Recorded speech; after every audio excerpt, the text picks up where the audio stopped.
Сайн бацхан та бүхэнд өнөөдөр юм нэхвээ. За Crypto Sales нэг дугаар ихэд бэлэн боллоо.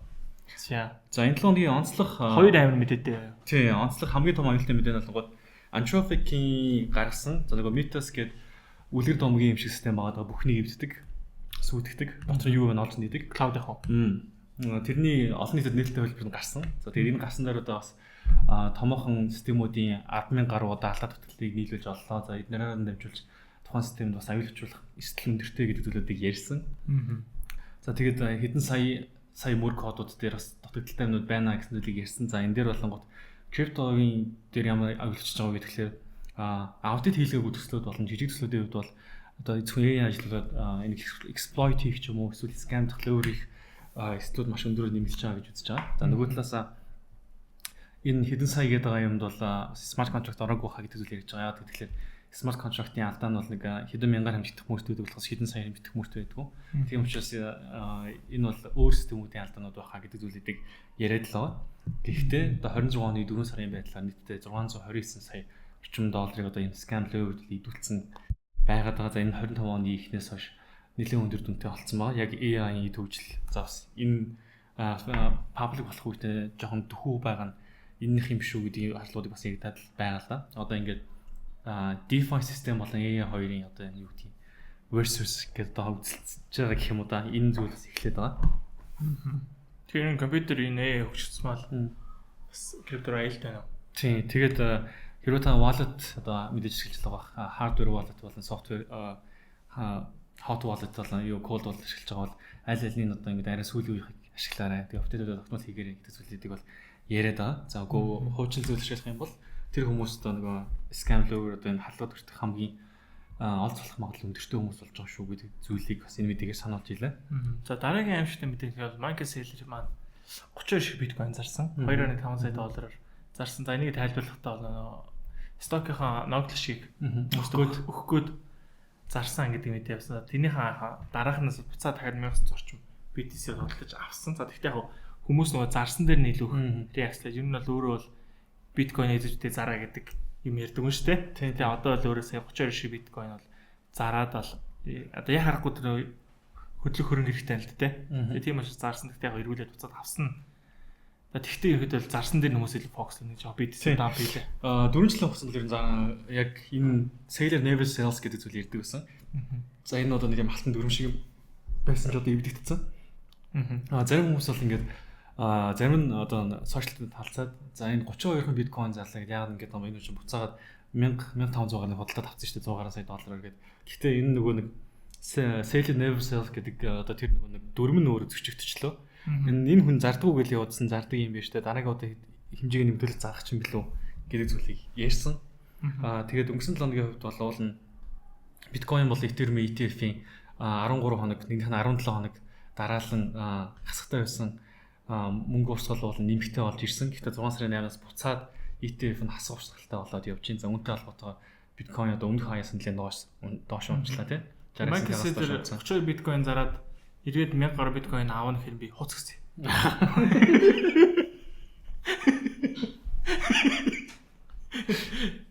За тэгээд энэ жил бас нэг Fed-ийн нэг бодлогын хүүгээ бууруулна гэдэг зүйл бүр огт байхгүй юм шүү. Fed угаасаа бодлогын хүүгээ бууруулахгүй байна гэдэг юм батал нь илүү өссөн байгаа. За тэгээд энэтэй холбоотойгоор цаг үе нөхцөл нь угаасаа тийм болчиход байна л тийм. Олон жил одоо энэ ч ихтэй жил Орос юу энэ байлглаа. Араас нь одоо энэ өөрсдөө ч гэсэн улс орнтой байлдаг гэхдээ энэ үед ч одоо бууруулах боломж нь байгаа. Тэгэхдээ яг нөө шинээр баг Трампын томилсон гэдэг ааш тийм. Тэр нь бол бууруулна гэдэг юм ярьж байгаа ч гэсэн яг бодит байдал дээр хуцаж жилээ шүү дээ. Бус гэж аахгүй. Бодлогын юу бууруулах гэж бид нэр хүссэн. Тэгсэн ч урдаас хуц гэсэн гэдэг. Тэгээд Оросын нөгөө нэг санкц одоо хоёртой холбоотойгоор 11 бас криптогийн платформ дээр хориг тавигдсан гэж ирсэн Европын холбооноос. За яг ямар платформуд гэдэг нь бол биднэрт дэлгэрэнгүй мэдээлээгүй. Гэхдээ энэтэй холбоотой хоригуд дээр бол ингээд криптогийн 11 газар зөөн гэдгийг бас мэдээ болгож гаргаж ирсэн байлээ. Тэгээд Оросууд ерөөхдөө ч яг энэ тэр чигээр крипто руу маш ихээр орж ирээд тэрнгээр дамжуулж мөнгө инвестицийн зөөж байгаа хөрөнгөө өөрсдөө явуулж байгаа ч юм уу тиймэрхүү зүйл угаасаа харагдаад байгаа. За тэгээд нэлээд их ашиглажсэн өнөр ашиглажсэн 11 бол ингээд хааглаа. Нэр Binance P2P дээр бас нэг санхүүжилт хаанаас хааглаа гэдэг зүйл ярьсан байсан. Тэгвэл Binance application руу оронгууд тийм тусгай эрэхтэй баталгаажуулагдсан мерчентүүд, pro мерчентүүд бол үлдсэн байгаа гэсэн зүйл хэрэгдэжээ. Харин тийм P2P болохгүй болов гэсэн чинь болж л л дээ. Би ямар хүмүүс үлдсэн гэсэн чинь нэлээд олон трейд хийсэн хувь өндөртэй хүмүүс үү. Тэр хүмүүс нь байж тэлээд гэхдээ яг. Тэгэхээр айлж хунаатай болчихлоо юм тий. Тийм. Гэхдээ аль аллаар нь албасны мэдээлэл хийсэн байгаа хаа. Би Binance Mongolia-гийн Telegram group-д орвол таарсан дэлгэрэнгүй мэдээлэл болж байгаа бах. Би хуучин бол нэг тийм verify үүтэй үстэй. Байж тэлээд үстэй. Тэр чинь бас сонгогдсолохоор төлөвлөсөн шүү дээ. Тэжсэн нөгөө 30 сая лимит тавьж өгöd. Тэгээд онцлог 2 coin байгаа. За нэг нь бол XLM байгаа. За XLM 40% өссөн. DTC гэдэг Depository Trust ямар корп жилээ. Эднийх болонгууд токенжүүлсэн тэр нөгөө цаасныхаа туршилтыг XLM тавтаж хийнэ гэдэгтэй холбоотойгоор 40% өссөн байгаа. За энэ нь болонгууд нөгөө хувьцааны авд зарах тэр үйлдэлийг ихэдээ дамжуулж хийдэг гол сүр газар гэх юм уу. Тэгээд эднийхтэй хамтарч байгаа гэдэг ингээд 40% өссөн байгаа. Цаашдаа жинхэнэ токенжүүлэлт гэдэг зүйлийг XLM хамтарч хийхээр болж байгаа гэдгээр утгаараа бас нийлээд өсөлттэй байгаа хүлээлттэй болж эхэлж байна. Нөгөөд нь уналттай coin байгаа тэр нь бол Zcash гэдэг. За эднийх болонгууд нөгөө нэг уул нууцлын privacy coinтэй. Гэхдээ энэ дээр байгаа нөгөө нэг портфолийн алдаанууд их байна. Counterfeit risk гэдэг зүйл байна гэдгээр 30% уналтыг гаргацсан байгаа. Ер нь цаашаа нэлээдгүй Zcash шатгалж исэн хүмүүс ч гэсэн бүгд position-аа зарсан гэдэг мэдээллүүдийг social media дээр хийснээр нэлээдгүй унаад яваад байгаа. Тэгэхээр XLM дээр бол гэлтээрээ дөөж магадгүй. За Zcash дээр бол эсрэгээр энэ уналтыг бол тийм зогсоохоор хариу мэдээлэл хийж чадахгүй явсаар байна. Одоо тентийн шинжилгээнд дээр биткойн хаашаа явахад ч бас дэлгэнгүй хэлж өгөх бах тийм. Одоо ёроол харж байгаа шүү дээ. Одоо би хэлэх гэсэн чинь би lotion манд дуусчаад. Яас. Lotion-ы мөнгө хэлж өгч байсан. Та бүх манай хандивд бас мөнгө хийж өгч. Би тослонгоо. Би бас тэгж хийгээ байж байгаа зүгээс очих. Өөрөө шаш болдгоо шүү дээ. Бас нэг сонирхолтой зүйл байна. SpaceX-ийн IPO хийгдэж байгаа. За энэ нэг чип жиж чинь хэд их өндөр дүн байгаад байгаа. Тэгээ одоо хүмүүс аюу шуураад байгаа. Хөөсөрсөн үнэ чинь юу шүү дээ. Tesla яг ийм байсан шүү дээ. Тэгээд тухайд хүмүүс Tesla хөөсөрсөн гарлаа гэдэг. Тэгээд хөөсөрч явсаар гоод. Тэгээд Tesla нэлээд олон жил sideways move-тэй явж байгаа нэлээд өндөр өсөлт үзүүлсэн тийм. Яг тэрнтэй адилхан SpaceX аюу их мөн хөрөнгө татчих байгаа учраас бас шууд үнэ өснө хэд бол нэлээд зогттой магадгүй л доо. Тийм. Магадгүй бас урт хугацаанд харж байгаа л ашигтай зааж магадгүй тийм. Гэтэ мэдээж бит хоёрын ярьсан хэлсэн бүл ерөөсөө санхүүгийн зөвлөгөө биш. Зүгээр бит хоёрын үзэл байгаа л. За ингэ болсон чинь үү. За ингэ болсон. За ингэ тэгвэл техник шилдэг рүү шилжсэйтэй. Бэжи хотлоо. За юу яцхан. За тэгэхээр хэдүүлээ техник шилэн дээр за өмнө оруулсан таамга баттгаад явъя гэж бодож байна. За хэдүүлээгийн за ерөөхдөө бол өнгөрсөн 7 хоног дугаар хийгээгүй. За тэрний өмнөх дугаар дээр юу гэж ярьсан бэ гэдэг талаар ярилцъя.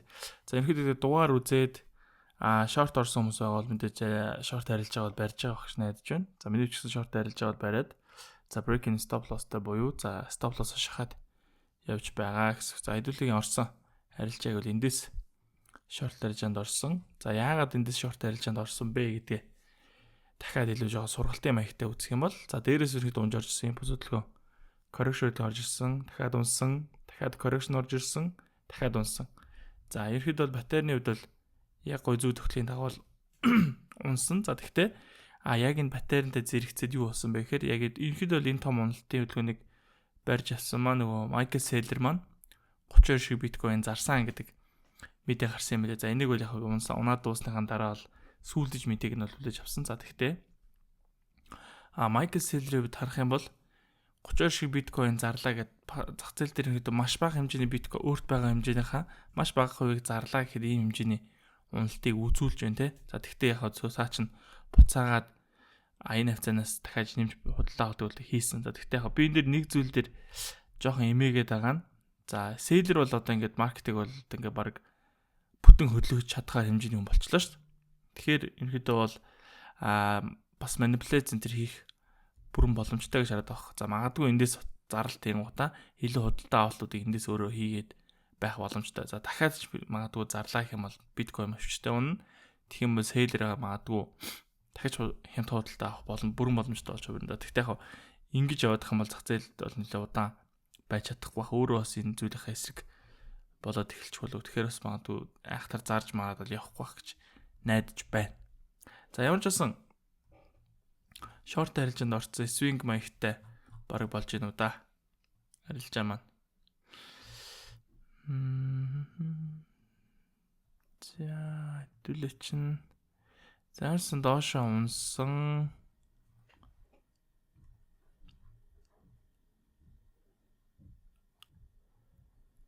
Та энэ паттерн маань харин баг ингэж л таны арилгаж чинь зурхад аягүй төвхтэй болоод байна. Энийг арилгаад тэрийг арилгах чи ер нь ингээ харуул одоо яг эндээс нэг юмруу correction хөдөлгөөн орж иж байгаа юм шиг харагдчихна. За магадгүй ингээ харуул. BTC доош унтсан correction хөдөлгөөн орж ирлээ. Дараагийн импульс хөдөлгөөн гэсэн үг шүү дээ. Ийш орж магадгүй.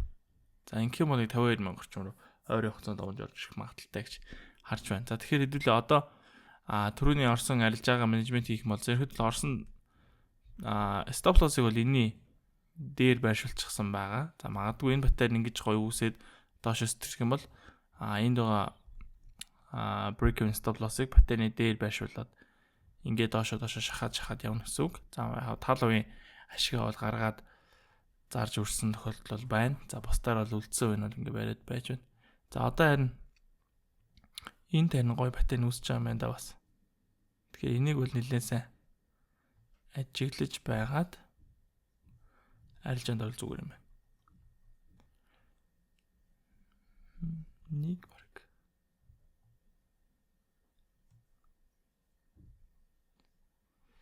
За дээдийн тааз нь жоохон ойлгомжгүй байна. За шалан бол ямар ч байсан энэ. За тэгээд одоо энэ бас нэг иймэрхүү доош хэсэг магталтай паттерн бол 15 орлоор бол үүсч байна. Тэгэхээр энэ маань бас ингэж яваад ингээд доош хэсгэл үүсэхгүй. За тэгэх юм бол мэдээж сэтгэлтэн дээрээс нь entry гэсэн. Тэгээд stop loss-о үүсэж байгаа паттерныхаа дээр байршуулад явнаа гэж болж байна. За бас нөгөө талаар нэдүүлээ зөвхөн паттерн гэхгүйгээр support resistance татах юм бол жижиг хэмжээний тааз нэг 64,200-аас нэг 500-ийн хооронд бол тааз байгаа юм байна. За ингээ харуул ингээ тааз. За одоо энэ гэх юм бол дахиад тааз гэсэн үг. Тэгэхээр арилжааны план бол short арилжаанд ороогүй ямар нэг арилжаагүй байгаа хүмүүс байвал за магадгүй эндээс нэг жижиг short арилжаа авч болж байна. За нөгөө талаар харах юм бол за энэ паттернийг дүүрнэ гэж үзэх юм бол дээшээгээ trend line-а ирээд шалгах юм бол эндээс short арилжаа харж болохоор. За мэдээж паттерн бол яг 100% ажиллагаатай явна гэж үнэнтэйж байхгүй магадлалын онлоор явж байгаа учраас за ерөнхийдөө бол дил олон удаагийн дугаар дэрж байгаа тий. За энэ паттерн бол хаашаас төрүүлээ. За ерөнхийдөө дээш хэсэг магадaltaй паттерн тийм үү. За хүмүүс ерөнхийдөө дээш хэсэгтэн дээр нь long арилжаанд орно гэж хүлээж идэг боловч за энэ паттерн үүсэж хагаад чиглэлийнхэн эсрэг задарах юм бол ерөнхийдөө нэлээд том хүчтэй уналтыг үзүүлдэг. За харин эсрэгээрээ яг энэ уналтын паттерн үүсэж хагаад хүмүүс уналтыг хүлээж идэг боловч за янз бүрийн мэдээдэнээс хараад харах юм бол дээшээс тэрх юм бол ерөнхийдөө нэлээд том импульс хөдөлгөөн орж ичэх гэдэг талтай байдаг. За тийм учраас бас паттерн дээр анхааралтай арилжаанд орох хэрэгтэй. За мэдээж нөгөө stop loss гэдэг зүйлийг заавал байршуулах хэрэгтэй байна шүү. За нөгөө нэг сэрэ маань стресс идэж гисэн bearish mega паттерн үүсэж байна гэжсэн. За эндээс бол доош нефт унсан. За энэ унахта яг median line руу жоохон ойртоод яг median line дээр шалгаагүй. Ерөнхийдөө буцаа сэрэндээ бол ороод ирчихсэн байгаа харагдаж байна. За хэдүүлээгийн бас энд нэг урдны bull run-ыг таамагсантай адилхан юм бол одоо ерөнхийдөө sideway маяг хөдөлгөө харж орж иж магадгүй гэж бас таамаглаад байгаа шүү дээ. За тэрийг харах юм бол одоо энэ хөдөлгөөн л орж ирнэ гэсэн үг шүү дээ. Ингээ харуул одоо энд нэг иймэрхүү sideway маягтай буюу хажуугийн хандлагатай хөдөлгөөн үргэлжлээд ороод ирвэл сайн байна гэдэг. Тэр маань энэ хоёрын хооронд зон тэ зон нь за энэ доороо 60,000 за дээрээ нэг 84,000 гэсэн орчим руу ингээл энэ хавьтаа ингээд ерөөхдөө арилжаалагдаж яваад байвал ханшаа ингээ барьж байгаа дэш өсвөл дэжгүй байна гэсэн хөдөлгөөн бол байна. За урд нь бол ерөөхдөө яг доош унаад энэ 16,000 орчим руугаа бараг унаад эндээ ингэж сая баймыг хөдөлгөөн явж хагаад за тэгээд одоогийн бидний мэдхийн bull run бол эхэлсэн. Тэгэхээр дараагийн bull run эхлэхэд мэдээж энэ хэмжээний side wave-ыг хөдөлгөөн бол хэрэгтэй гэж харж байгаа. За. За энэ бол Dove шинжилгээ байна. За Dove theory-оор харвал за still lower high хийгээд за энд баг шинэ lower low буюу за дахиад намд оройрог хийж байх шүү. За тэгэхээр энэ маань өөрөө Dove theory гаргах юм бол тренд солигдож байгаа гэсэн тохиол өгөхгүй байна. Тэгэхээр магадгүй дахиад lower low хийгээд ингээд явахыг бол үүсэхгүй. Яагаад гэвэл энэ lower high-с дээшигээ шинэ high тогтоож энэ хэд бол тренд солигдлоо гэж үзнэ. За тэрнээс наан бол тренд солигдлоо bull market хэллээ гэдэг тохиол ерөөдөө авч болж чадахгүй. Тэгэхээр хэд бол Dove дээр суурилах юм бол за шинээр lower low за энд бол жижигхэн week татсан байна. Тэгэхээр яг төдийлөн хийсэн гэж бол үзэхгүй миний хувьд хараад бол week татад дэж гарцсан байна. Тэгэхээр магадгүй дахиад доошо бүтэн candle-ийн биеэрээ унаад ороод ирэх юм бол магадгүй бас шинэ lower low үүслэе гэж үзэж болох юм. За мөн бас нөгөө талаар хэдүүлээ bearish pattern стэрсэн байгаа шүү дээ. Ерөөдөө энэний бол эхний импульс бол хандсан гэж үздэг байгаа. Паттерныхаа ихсэн цэг дээр хүрээд ирчихсэн ба. За яах вэ? Хэдүүл болохоор ингэж бас хараад байна. За энэний бар дараагийн шинжилгээ харагдах нь. За энэ. Дараагийн шинжилгээд бол ерөнхийдөө бол 3 wave-нд явж байгаа. За ингээд унсан, correction төлөв орсон, унсан, correction төлөв орсон, унсан. Тэгэхээр яг урд гарч ирсэн энэ импульс хөдөлгөөн яг ийшээгээ орж ирнэ гэх юм бол за BTC-ийн 45,000 орчим руугаа унж бас магадгүй харагдаад байгаа. За тийм учраас short арилж байгаа бол аль болох удаан барь гэсэн юм бодолтой байна. За мөн бас дажгүй stop бүрдэх юм бол зас нэмээд short арилж орё гэсэн юм төлөвлөгөө бол байгаа. За тийм учраас short арилжааг бол нэг яарж бол хаахгүй. За break even stop loss-ыг бас төдийлний айхтар бас учиргүй шахаж жагаад бас нэлээд swing арилж байгаа алцчихыг бол хүсэхгүй байна. За тийм учраас break even-ыг бол нэлээд жоохон дээшээгээ тавиад бол хүлээцтэй хандаж байна гэж хэлж болж байна. За нөгөө талаараа яг хөө эхлээд бол тий. За энэ дээр бол паттерны хөдөлгөөн дээр бол энд хансан да. Тэгтээ эндээс нефт унсан байна. За одоо бол яг хөө ингээд паттерны ихсэн цэг дээр ирсэн. За одоос эндээс бол баг зэргийн correction хөдөлгөөн орж ирж байна. Тэгэхээр баг зэргийн correction хөдөлгөөн орж ирээд эндээсээ буцаад энэ тамийн бол үүсэж байгаа зүйл нь баг цаг дээрээ иймэрхүү bearish маягийн паттерн үүсвэл доошо short арилж нэмээд орчихно гэсэн. За мөн бас daily дээр харуул нэлээд том support resistance болж байгаа цэг дээр бол ирчихсэн байгаа. За weekly chart-ыг ингээд харъя. За weekly chart-ыг харуул энэ чинь бүр урдны all time high дээр үүсчихсэн том тааз ихгүй. За тэр том тааз маань дараагийн bull run дээр ч гэсэн том тааз болж байгаа. Дэшээс тэрсэн эргэж ирээд шалгасан. За дахиад одоо эргэж ирээд шалгасан. Тэгэхээр магадгүй энэ маань өөрөө тааз. За ингээд энэ дээр шал болж магадгүй болчиход байгаа. За тийм учраас бас доошо унчна гэж бол хэлж бол бүрэн ихтэлтэй хэлж чадахгүй байна. За тэгтээ яг impulse correction толох юм бол за доошоогоо нэг уналт бол байна гэж хараад байна. За BTC дээр бол ойрын план бол нэг иймэрхүү. За одоо бол ингээл паттерн дотор паттерн үүсэл ингээл явж өгч шүү дээ. За энд ингээл нэг иймэрхүү буул паттерн үүссэн байна. За энд бас ингээд нэг иймэрхүү bullish pattern ингээл үүссэн байна. Ингээд ерөнхийдөө паттерн дотроо паттернаа бол энэ чинь бол зураад яваад шүү дээ. За энд бас ингээд зураад үүссэн байна. За одоо энд бол энэ иймэрхүү нэг sideway мэгтэй арилжаалагч нь BTC бол гээд хажууд жишгээл ерөнхийдөө явж гинсүү. За тэрний бол анхаарах хэвээр цэг нь хаана вэ гэхээр daily trend line дээр байх боломжтой шүү дээ. За энийг бол хэдүүлээ бол хүлээцтэй хараад байж баяа гэсэн бодолтой бол байна. За ингээд ерөнхийдөө бол BTC бол байнгын паттерн дотор паттерн үүсэл явж байгаа. За энэ ч гэсэн иймэрхүү паттерн үүсэл доошоос төрсэн байна тий.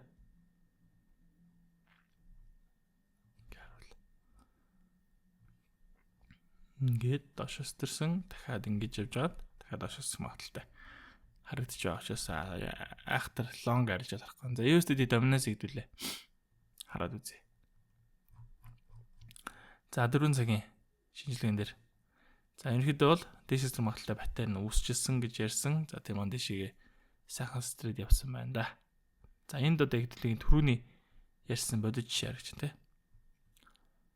Доошоос магадaltaй паттерн үүсээд доошоос төрсэн дахиад доошоос магадaltaй паттерн үүсээд доошоос төрөх боловч чиглэлийнхэн эсрэг стэрчих юм бол ингээд нэлийн том импульс хөдөлгөөн ордож байгаа. За SSD dominance батарейныхаа ихсэн зэг дээр бас мөн адилхан хүрээд ирчихсэн. За одоо эндээс л магадгүй бас дахиад нэг жижигэн correction л орж ирээд дахиад төслийг үзүүлэх болов гэсэн хүлээлт бол байна. За бүр том цагийг хараад үзээ хитвэл.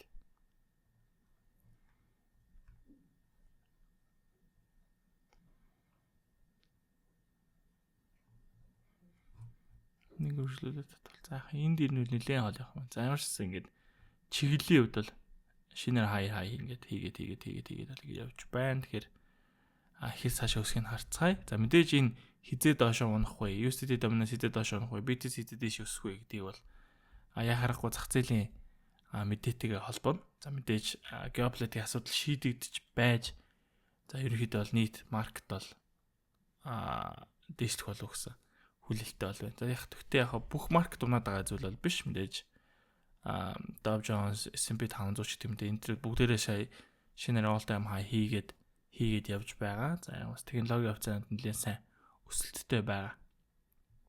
За харин gold-ийн хувьд бол уналттай үргэлжилж байна. За хэдүүлээ gold дээр хэдүүлээ өнгөрсөн таамага ярилцаад явъя.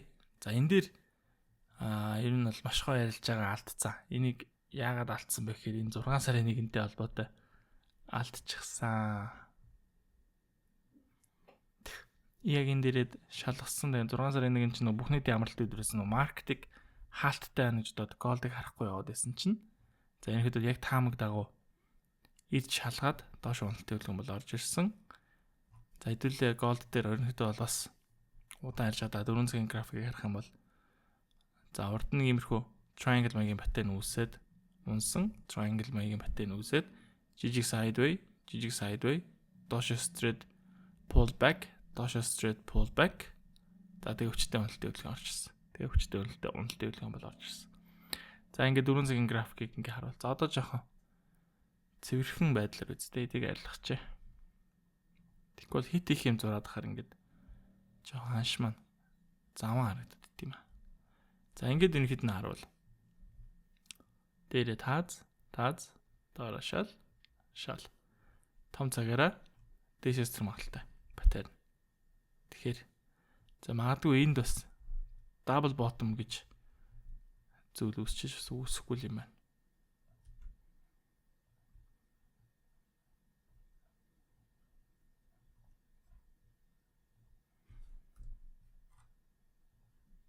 За паттерн бүр болчих тээ.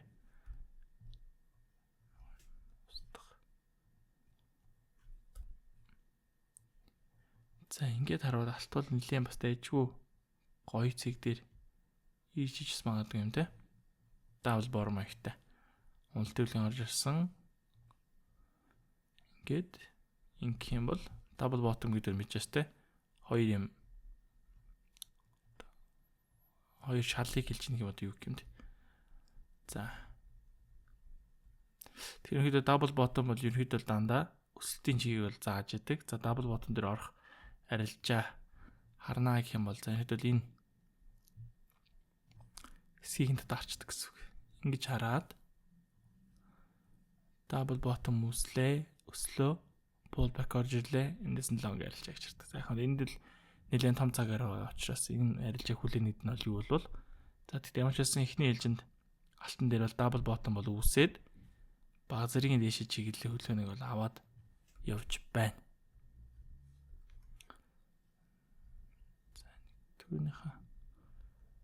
Түүхийг арайж харж. За түүх бол pullback хөдөлгөөн оржсэн. Нэлээд том хүчтэй уналтын хөдөлгөөн орж ирсэн. За энд бол нэлээд дайжгүй томоохон хэмжээний уналтын хөдөлгөөн бол ороод ирчихсэн гэж. За тэгтээ том хөдөлгөөн орж ирсэнийхаа дараа нэлээд хүчтэй татаад буцаад сэргэлт авч ирсэн байна те. Тэгэхээр магадгүй саний энэ double bottom-аас бас магадгүй энэ нэлээд том хүчтэй сэргэлтийн хөдөлгөөн бас эндээс авч магадгүй учраас за мэдээж алтан дээр айхтар шорт арилж байгаа төлөвлөлөөд учиргүй маржин шахах шаардлага байхгүй гэж харж байна. Тэгэхээр алтыг бол нэлээд ажиллаж агаад арилжаанд орол зүгээр болов гэж бодож байна те. Геополитикийн асуудалтай холбоотой алт бол мэдээж нэлээд цаан савлгаатай өндөр хөдөлдөг учраас бас нэлээд ажиллаж яхаа зүгээр.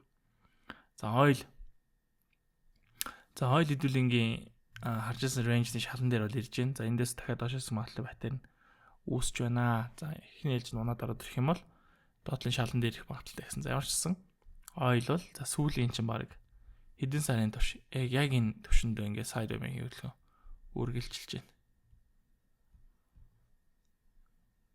Ингээд харуул за нийтдээ баг ингээд за баг 100 өдрийн турш доотлолтоо нэг 85, дээдлэлтэй нэг 116, 119 орчим руу тэмүүлсэн байдалтай байна. За дахиад одоо нөгөө хурцтмал байдал үүслээ, дахиад бөмбөг дэлбэрлээ гэдэг мэдээ гарах юм бол дээш өсчихнө гэсэн үг шүү дээ.